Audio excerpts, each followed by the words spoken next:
Now, it would be very easy for me to come out here and give you the kind of news that you would like to hear. But I'm not going to do that. Because I've got some bad news.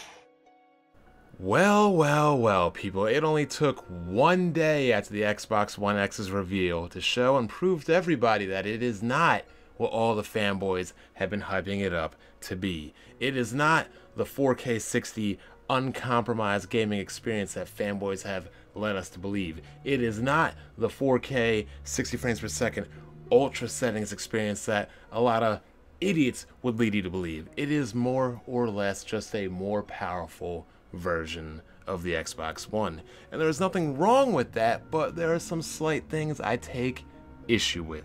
Now, for the people saying that's going to be 4K, 60, this, that, and the other, and checkerboarding is faking 4K, that's something for a weak PlayStation 4 Pro, I need to direct you over to Eurogamer Digital Foundry's article on Assassin's Creed Origin on the Xbox One X, and I need you to look at it and tell me why 1, the game is running at 30 frames per second, why 2, the game is running at checkerboard 4K, and why 3, the game is running at a dynamic resolution. If we were running games at 4K 60 uncompromised, we would not be using checkerboarding, we would not be using dynamic resolution, and we would not be running games at 30 frames per second. So, now, this article I'm going to read to you. Xbox head Phil Spencer says that most people don't care about 60 frames per second. And you know, I'm usually positive about Phil, but right here, oh no. Oh no, you were not coming out with this bullshit, Phil.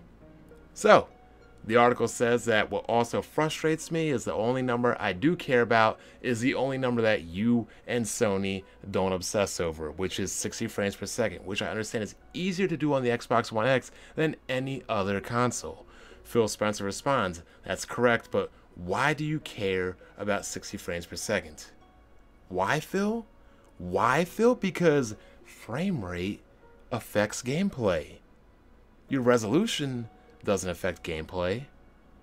Your settings don't affect gameplay, but your frame rate does. So the article goes on to say it's the only number that affects gameplay, and yet it's the only one you two never go on about. No one can tell the difference between 4K and 1080p and all that nonsense. Phil Spencer, you broke the whole argument now. How? You just said these games could run on a Commodore 64. They would run at 60 frames per second on a Commodore 64. Where did Phil come out with that? No idea. But again, Phil says I'm not disagreeing with you, but it's a subjective opinion. That's the only one that matters. First of all, frame rate is not subjective. The higher the frame rate, the better. Forever, always. Period. 60 frames will always be better than 30 frames. Unless it's a game like South Park, Stick of Truth, or something like that. But 60, better than 30. 120, better than 60. 144, better than 120.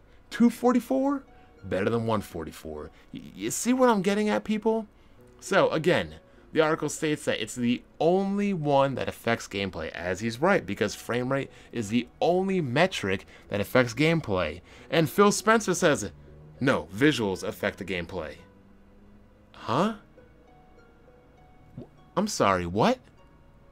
Playing at different frame rates affects gameplay. Playing at different resolutions just affects what? The resolution.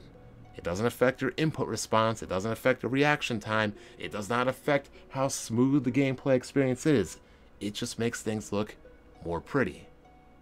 So, Phil says, don't get me wrong, I love frame rate, I love Ori, one of the reasons I love playing Forza Motorsport, but you have to go back to what you said before. Most people, what frame rate does Minecraft run in? I know what it runs in on my PC. So the article goes on to state, I know, but if the frame rate is below what it needs to be, and it does vary for different games, they do notice. They might not identify the problem, but they know something is wrong. Hence we have Digital Foundry. Hence we have the frame rate metrics. Hence we have the performance metrics. I mean, yes, Digital Foundry does measure, resolution, shadows, and everything, but the underlying most important thing that they measure is the frame rate. Is the game 60 frames per second? Does the game suffer from performance issues? And you should know this, Phil, because you let Digital Foundry have the first crack at it, the debut, the world premiere with the Scorpio or with the Xbox One. And now when we find out that, it can't run games like Assassin's Creed Origin at 4K 60 at true 4K, that it has to run it at 4K 30 frames per second in checkerboard. And now that we find out it's not as powerful as we're led to believe, now you say that most people don't care about 60 frames per second.